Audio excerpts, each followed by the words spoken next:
Então, nós somos parte da infraestrutura e segurança de serviços e de uma plataforma de workplace. Nós trabalhamos com a sustentação e evolução de todas as aplicações e plataformas que servem ao usuário end user, né? Então, soluções como Teams, Office 365, Azure AD, qualquer solução corporativa que vai atender o usuário, nós fazemos a sustentação e evolução.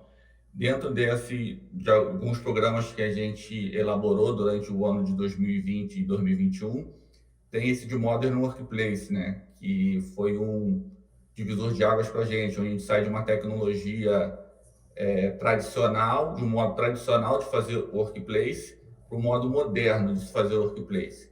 Então, nós vamos falar sobre algumas tendências de mercado que nós já estamos adotando com esse programa. Vou tocar o vídeo aqui, que é uma breve introdução.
Pois bem. A Isabel já está aí com a gente? Já consegui entrar, você me escuta? Sim.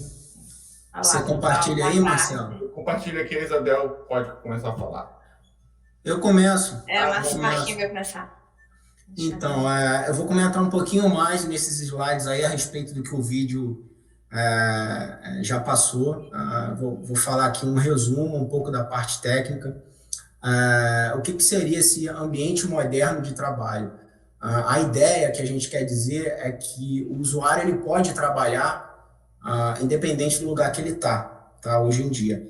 Então, esse usuário ele pode estar dentro da rede da empresa, pode estar na empresa ou em casa, ou fora da empresa, com o computador dele, ou ele pode até estar em outro país e conseguir trabalhar como se estivesse na empresa. Essa é a ideia de ter um gerenciamento moderno da máquina e um ambiente moderno de trabalho, tá? Então, assim, como é que é o ciclo de vida de uma máquina, agora falando da máquina desse usuário, para que ele consiga trabalhar remotamente como se estivesse na empresa? A empresa, assim, claro, a princípio, contrata esse novo funcionário esse novo funcionário ele ganha um login dele, um e-mail com os acessos dele dentro da empresa, e aí ele opta, ele pode receber essa máquina dele que ele vai usar para trabalhar, ele pode receber na casa dele, onde ele estiver, ele dá um endereço, ou ele pode ir na empresa e receber na empresa, se ele preferir. E aí, do lado da empresa, quando ela cria esse login para esse usuário, ela já tem um lote de máquinas lá comprado, as máquinas que ela entrega para esses usuários, e o que acontece? Ela tem a possibilidade de pedir para o fabricante dessa máquina já mandar a máquina direto para a casa do usuário, sem a máquina até passar na empresa, tá? Se for o caso. Então, essa máquina ela já sairia do fabricante pré-configurada, assim, na realidade, a gente falando de um Windows, né? Já sairia do fabricante com o Windows pré-instalado e uma instalação de um Windows limpa, tá? Sem nenhum software. O fabricante não instala nenhum software. Instala só os drivers desse fabricante lá do hardware dessa máquina que vai entregar. O funcionário recebe, esse novo funcionário, né, recebe essa máquina e assim, o que ele tem que fazer quando ele recebe? Ele simplesmente abre a caixa, tira a máquina da caixa, máquina nova, ele liga essa máquina e a partir daí todo o processo é automatizado. A configuração dessa máquina vai ser toda automatizada, vai rodar sem que precise chamar um suporte ou outras equipes para atuar na configuração dessa máquina, tá? Então, ele, na realidade, o usuário loga nessa máquina com o e-mail dele, tá? E que seria aí o ponto 2, né, que eu estou comentando. Ele pega essa máquina, loga com e-mail e senha e a partir daí a máquina se autoconfigura, tá? Existe um processo automático e assim, depois que o usuário faz esse login, essa autenticação, ele é criado perfil nessa máquina, o perfil de trabalho do usuário, e a partir daí ele pode trabalhar na máquina. Normalmente tudo é configurado automaticamente. E ele ganha um acesso também, até foi comentado pelo Marcelo, que estava lá no vídeo, a uma plataforma de softwares. Ele abre um portal de softwares que a gente chama de central de softwares, e ele pode instalar, mesmo ele não sendo administrador nessa máquina, um administrador local, ele consegue instalar o software que ele precisar, que tiver catalogado, homologado da empresa, tá? Isso dá muita autonomia ao usuário, tanto pela automatização desse processo, quanto ele poder personalizar a máquina dele. Então, tem dezenas, centenas de softwares ali naquele portal, ele vai dando clique e isso é baixado, faz um download para a máquina dele e é instalado, tá? Pode passar, Marcelo? Vamos por favor, para o próximo slide. Então, do lado, assim, pensando mais no lado técnico, como que esse usuário, ele só fazendo um login numa máquina nova, porque assim, quando ele liga essa máquina, esse Windows ele para numa tela de login pedindo a credencial do usuário. O Windows vai perguntar qual o seu e-mail e sua senha. O usuário não consegue fazer nada além daquilo. Se ele desligar e ligar a máquina, ela para nessa tela de e-mail e senha desse Windows que já veio pré-instalado, tá? E aí, quando esse usuário loga nessa máquina, esse Windows, ele já sabe, antes do usuário logar, inclusive, ele já sabe que ele é gerenciado remotamente, tá? E aí, quando o usuário loga, que começa esse processo que eu falei de configuração automática dessa máquina, de automação, tá? E assim, o que ocorre nessa gerência dessa máquina? Assim, a máquina, esse Windows, nesse processo, ele vai receber políticas de configuração, políticas de grupo, tá? Que seriam GPOs. Essas políticas podem configurar, vão padronizar essa máquina para a forma que a empresa quer que a máquina funcione. tanto de configuração quanto de segurança dessa máquina, tá? Então, assim, pode ser configurado ali, nesse momento, desde um fundo de tela, com um padrão dessa empresa, com uma logo, ou até um baseline de segurança que possa limitar um protocolo que essa máquina não vai poder usar porque é considerado um protocolo inseguro, talvez. Então, todo tipo de GPO, de política de configuração, essa máquina vai receber pela internet, pela cloud, tá? E isso vai vir de uma plataforma em cloud, né, da Azure, no caso, junto com o Intune, né, que a gente usa da Microsoft, e aí recebe via internet essa máquina desse usuário vai receber e vai se configurar ali em background nos primeiros momentos que a máquina, após que o usuário logar, né? E aí, a gente ganha com isso também a possibilidade de monitoração, aí é o segundo ponto, né, do slide, de monitoração dessa máquina, no sentido de que assim, a gente ganha uma monitoração completa dela na empresa. O administrador de TI, ele consegue visualizar se essa máquina está lenta, se essa máquina está rápida, se, por exemplo, se ela tiver HD ao invés de SSD, por que assim, a diferença de desempenho, por que ela é bem mais lenta, inclusive tirado uma média de desempenho de todas as máquinas monitoradas, e a gente consegue saber quanto tempo uma máquina, por exemplo, com HD é mais lenta do que uma com SSD. Quanto tempo uma GPO que está aplicando nessa máquina está onerando no tempo de login dessa máquina. Então, diversas configurações, diversas diferenças de uma máquina para outra, a gente pode analisar nessa monitoração na empresa, e aí a gente ganha o poder de ter uma proatividade. Por exemplo, se uma aplicação na máquina desse usuário que só trabalha em casa sempre trava, a gente consegue ver nesse dashboard, é gerado um dashboard com gráficos, e comparando, ele compara o tempo que essa aplicação normalmente trabalha, na média de todas as máquinas, uma aplicação que por exemplo, todos os usuários tenham, todos os funcionários tenham. E aí a gente consegue saber que naquela máquina essa aplicação está travando e por que a máquina reiniciou, se foi culpa de uma aplicação ou não.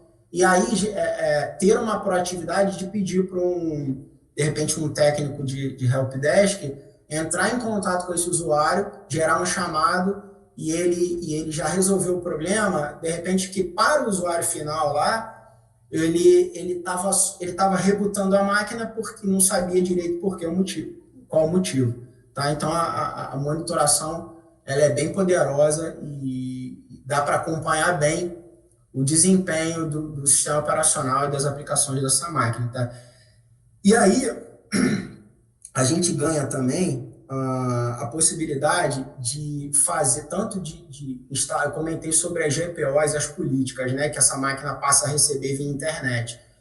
Isso é muito poderoso, que o usuário pode estar, o funcionário ele pode estar em qualquer lugar do mundo e a gente está lá deixando aquela máquina padronizada para a nossa empresa. Então, é uma máquina que se torna segura, que a gente está de olho o tempo todo com relação à segurança da máquina.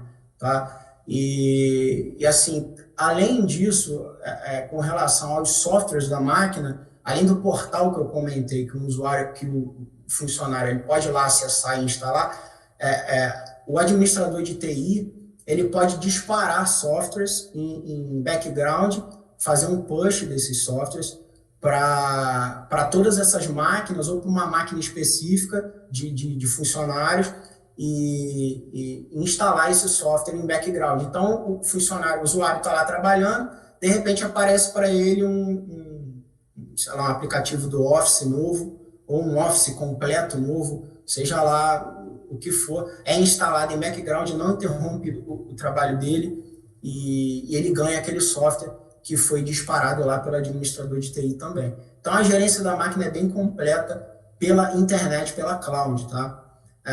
Além disso, a gente tem, aí entrando nesse terceiro ponto, a gente tem a possibilidade de caso esse funcionário perca essa máquina ou a máquina seja furtada, enfim, para a proteção dos dados, por padrão, todos os dados da máquina já são criptografados, tá? Quando a máquina é configurada. Isso vem por política de segurança. E aí, assim, existe a possibilidade também do administrador de TI ele fazer um wipe dessa, que a gente chama de wipe, né? Que é um reset factory, reinstalar a máquina para o estado de fábrica e caso essa máquina seja perdida, né, que eu estou dizendo, e todos os dados da máquina são apagados remotamente. E aí, vamos imaginar que a máquina foi furtada, tá com alguém, com um ladrão lá, e ele tenta interromper esse wipe, ele não consegue. Se ele desligar essa máquina durante o wipe, esse wipe demora um tempo, né? Que a máquina está lá trabalhando para... Primeiro ela deleta tudo, depois ela trabalha para se reconstruir para o estado de fábrica. E aí a pessoa que está em posse da máquina, ela tenta desligar essa máquina e ligar de novo. Quando ligar de novo, vai continuar da onde estava. Então o controle da máquina é total. Já me perguntaram se é possível destruir, por exemplo, um hardware dessa máquina. Infelizmente não é. Não tem como você mandar um comando que vai fazer o SSD da máquina parar. Mas com relação aos dados, isso se mantém protegido, porque eles são apagados e mesmo que a pessoa tente recuperar esses dados apagados, como eles estavam criptografados, não é possível recuperar. Então, essa máquina volta para o estado de fábrica dela, e aí não tem jeito, né? Quem está com a máquina poderia formatar a máquina, ou fazer alguma coisa mais agressiva na máquina e não tem jeito, mas os dados da empresa são protegidos, tá?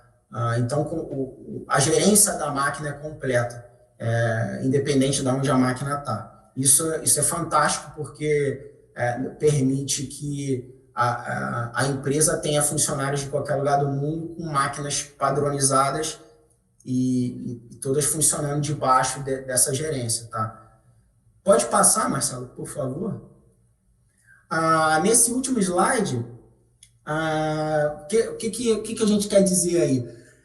Como que esse usuário, quando ele loga na máquina, quando ele entra com o e-mail dele e a senha, lá no início, toda vez que ele liga essa máquina e entra com o e-mail e com a senha, como que isso é gerenciado? É pela nuvem também, tá? Essa autenticação. E aí, claro que é usado o segundo passo de autenticação, que a gente chama de MFA, né? E então ele entra com uma senha e entra com um código que ele resgata no celular, ou por um aplicativo, ou por SMS, para aumentar essa segurança. Porém, esse Windows, quando o usuário entra, quando o funcionário entra com o e-mail dele para logar na máquina e a senha, isso é autenticado na Azure, no caso na Azure, que em nuvem, né? Que eu quero dizer. Então, pela internet, essa senha é sempre autenticada. Quando chegar o momento dele ter que trocar essa senha, do usuário trocar essa senha, isso continua sendo autenticado o tempo todo na nuvem. Então, mas aí você pensa, mas se ele não tiver acesso à internet em algum momento, precisar usar a máquina, é feito um login cache na máquina com a senha que está em cache na máquina, e aí no primeiro momento que a máquina conectar, mesmo depois de o usuário trabalhando, depois se ele conectar no Wi-Fi ou na internet, já é feita uma validação dessa autenticação pela internet, tá? Então, se tiver qualquer discrepância ali, qualquer bloqueio, o usuário não consegue mais usar esse perfil, tá? Então, isso é segura também por nuvem, por cloud, né? Quero dizer. E com relação a aplicações legadas, que toda empresa tem, né? Aplicações mais antigas, e esse usuário que está remoto, ele não tem a possibilidade de ir na empresa, ele pode conectar uma VPN na empresa, ele vai estar lá dentro da rede da empresa por VPN, e aí ele loga, né, ele consegue usar essas aplicações legadas, e assim, o Windows configurado pela Azure, ele também tem a possibilidade de fazer single sign-on, né, o SSO, em aplicações modernas, ele já faz imediatamente, e inclusive sites, né? E também aplicações legadas. E uma aplicação legada que não use o UPN do usuário, semelhante ao e-mail, o formato de login de e-mail, vamos supor que a aplicação antiga precisa do formato de SAM Account Name.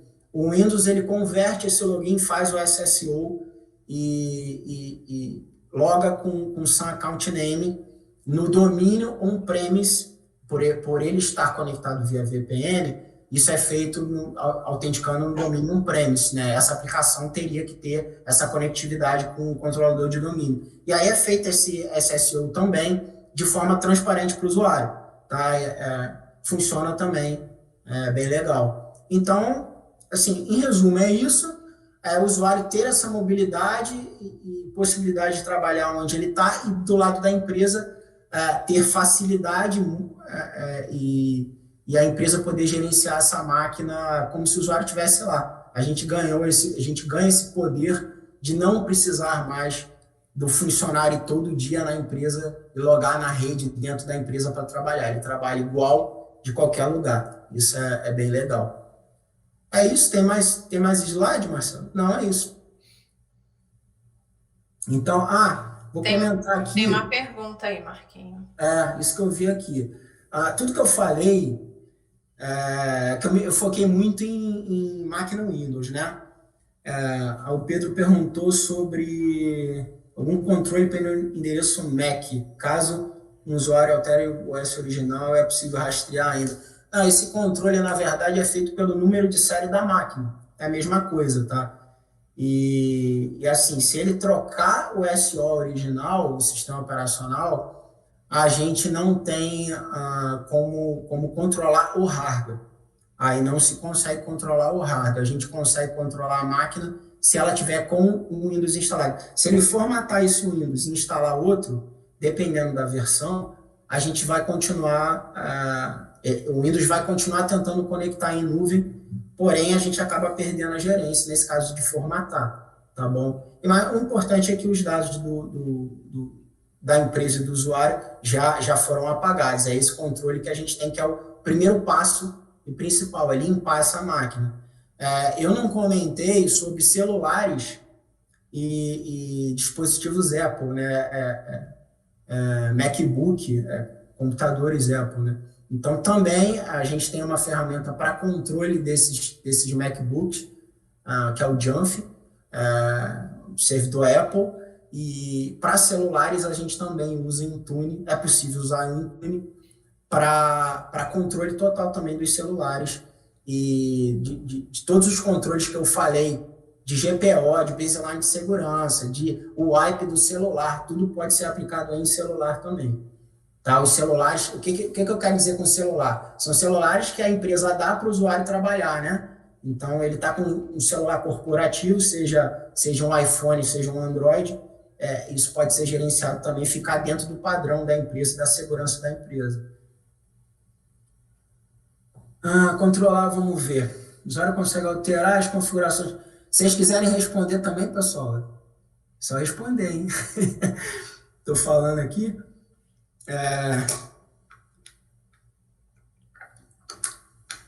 Configurações de boot, fazer boot via pendrive. Olha, um boot via pendrive é uma marretada, né? Então, se a gente não bloquear isso numa configuração na BIOS das máquinas, ele faz, tá? Ele mata o sistema operacional. Isso aí não tem jeito. Mas, como eu já comentei, como é tudo criptografado que está no HD, ele formatando ou entrando com boot via pendrive no Linux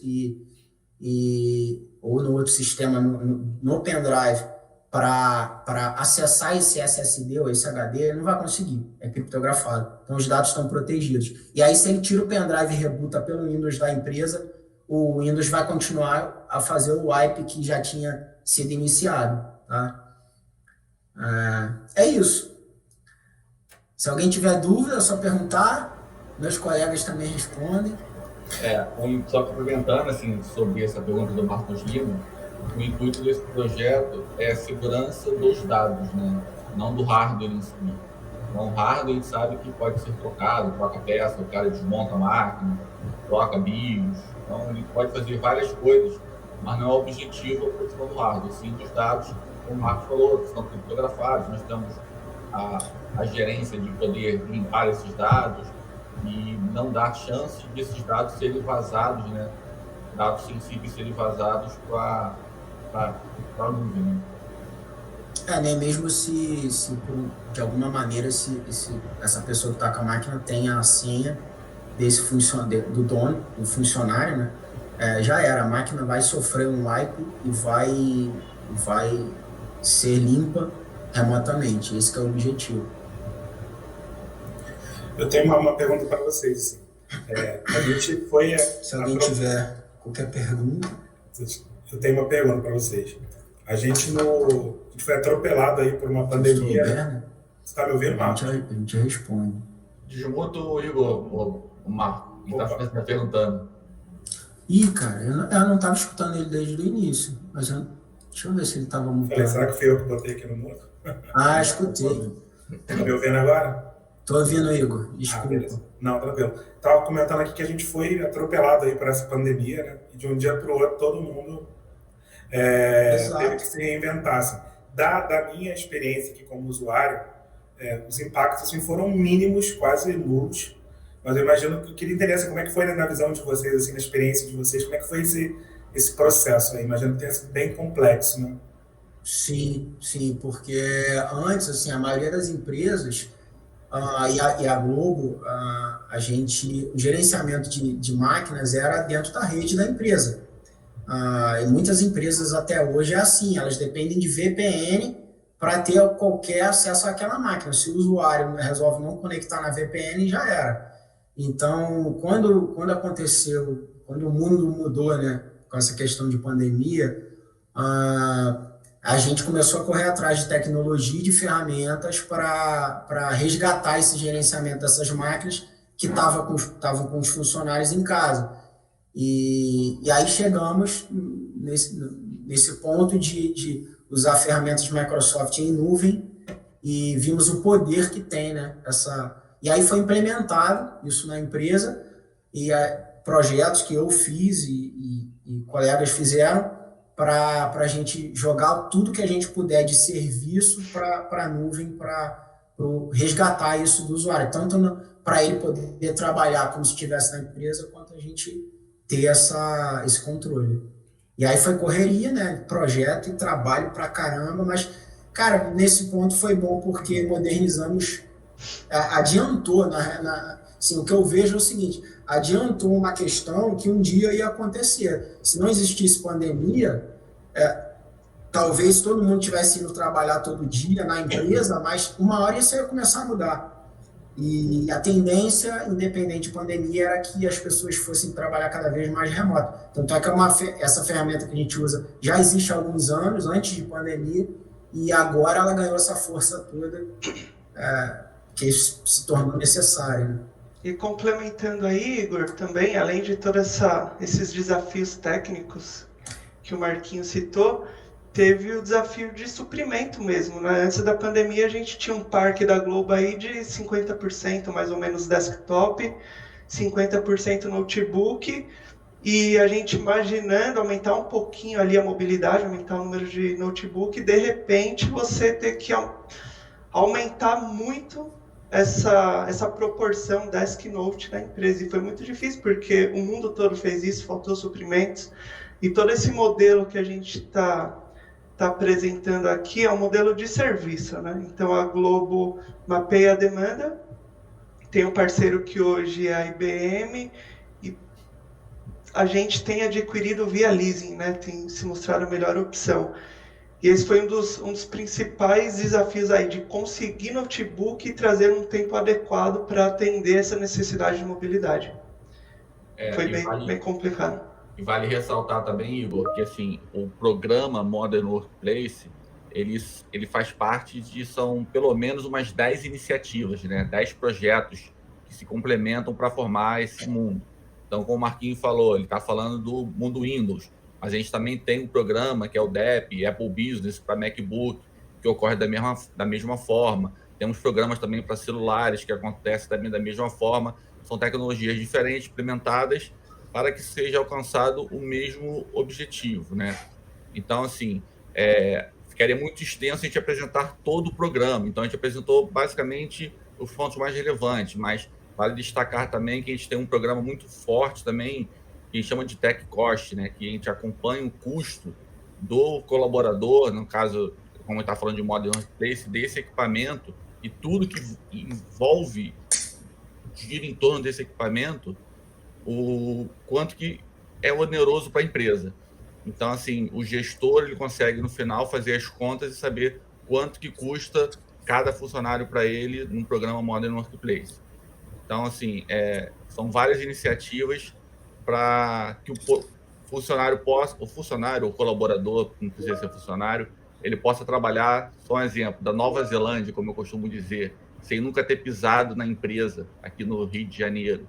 Então, ele pode ficar 20 anos trabalhando de fora e nunca precisar ir para um escritório físico, né? Esse é o grande objetivo que a gente está alcançando com muito trabalho. E tinha um desafio aí, complementando, né, Marcelo, justamente disso, que foi até que o Mark falou, a gente entregar a máquina na casa do usuário e ele ter autonomia para configurar sozinho e conseguir acessar as nossas ferramentas internas sem ele nunca ter vindo na empresa. Esse foi o grande desafio, né? Porque antes a gente tinha essa necessidade, né? Do usuário fazer o primeiro login na empresa e depois sim ele poderia usar. E hoje temos essa autonomia do usuário não precisar vir na empresa, mas ele conseguir usar todas as funcionalidades que a gente tem como se estivesse dentro da empresa. Eu lembrei aqui... Todo o programa foi desenvolvido longe da empresa. Desde o início da pandemia, eu fui na empresa, eu acho que duas vezes, para trocar o meu equipamento, para fazer alguma outra coisa que eu precisava fazer lá, mas todo o projeto foi desenvolvido em home office por todos da equipe. Não só nas 4, né, mas toda a equipe, são quase 20 pessoas que foram envolvidas nesse projeto. Eu lembrei aqui da correria, da transição que foi da gente antes, quando as máquinas eram instaladas dentro da empresa, né? Então, você recebia a máquina do fabricante limpa, você tinha que instalar uma imagem, um Windows pré-pronto nessa máquina, e era o pessoal as equipes que fazem isso perdiam um tempão configurando essa máquina, instalando um sistema operacional inteiro nela, depois os softwares tudo na mão, aí chamava o usuário para ver, assim, o funcionário, para ver que softwares que ele usa para auxiliar ele. Isso tudo existe hoje a possibilidade de ser feito automático, é tudo feito automático, e ganhamos muito tempo, muita produtividade com isso também, né? Muito legal, pessoal. Ouviram de vocês, assim, dá para ter uma dimensão aí da complexidade. E aproveitar aqui para dar os parabéns aí pelo trabalho que vocês fazem e também por terem topado aqui dividir um pouco com a galera aqui do TDC, as vivências aí, as experiências de vocês. Essa talk, assim como as outras, vão estar lá no YouTube do Vem Pra Globo. Assim que fechar o evento, a gente vai subir tudo lá. Então, tem uma galera aí que já se organiza para consumir esse conteúdo no pós, que está enrolado aí no trabalho, agora em reunião, mas a gente promete que vai estar tudo lá. Então, obrigado aí, pessoal, por terem topado e até a próxima. Obrigado. Falou, obrigado. Grande abraço. Valeu. Valeu, pessoal.